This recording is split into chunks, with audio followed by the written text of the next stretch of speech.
SSG હોસ્પિટલમાં blood donation week અંતર્ગત રક્તદાન કેમ્પ 60 યુનિટ સુધી રક્ત એકત્રિત કરાયો.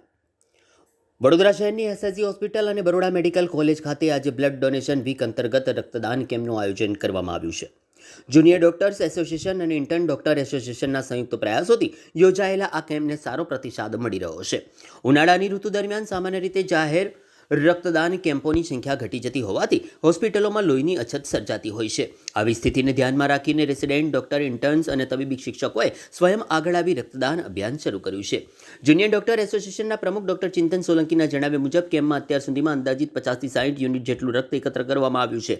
રક્તદાતાઓનો ઉત્સાહ યથાવત રહેશે તો કેમ્પ બપોરે 2 થી 3 વાગ્યા સુધી ચાલુ રાખવામાં આવશે. આ પહેલનો મુખ્ય ઉદ્દેશ ઉનાળાની ઋતુ દરમિયાન દર્દીઓને જરૂરી રક્ત સમયસર મળી રહે અને હોસ્પિટલમાં બ્લડની ઉપલબ્ધતા જળવાઈ રહે તે છે. ડોક્ટર્સ અને તબીબી સ્ટાફ દ્વારા કરવામાં આવેલી આ માનવતાભરી પહેલને લોકો તરફથી પણ સરાહના મળી રહી છે. જી, આજે એસએસજી હોસ્પિટલ વડોદરા અને બરોડા મેડિકલ કોલેજ સાથે સાથે juniors doctor association Baroda medical college અને ઇન્ટર્ન ડૉક્ટર એસોસિએશન દ્વારા આજે બરોડા મેડિકલ કોલેજના કેમ્પસમાં બ્લડ ડોનેશન વીકના ઉજવણી અંતર્ગત એક બ્લડ ડોનેશન કેમ્પનું આયોજન કરવામાં આવ્યું છે. મોટેભાગે ઉનાળામાં જે જાહેરમાં જે બ્લડ ડોનેશન કેમ્પો થતા હોય છે એની સંખ્યા ઘટી જતી હોય છે, એટલે ઉનાળામાં હોસ્પિટલમાં બ્લડની અછત બહુ જોવા મળતી હોય છે.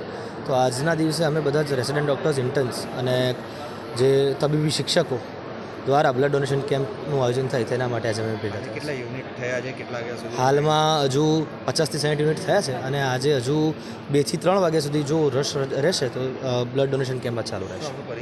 ડૉક્ટર ચિંતન સોલંકી, જુનિયર ડૉક્ટર એસોસિએશનનો પ્રમુખ અને ઓર્થોપેડિક ડિપાર્ટમેન્ટના સિનિયર રેસિડેન્ટ.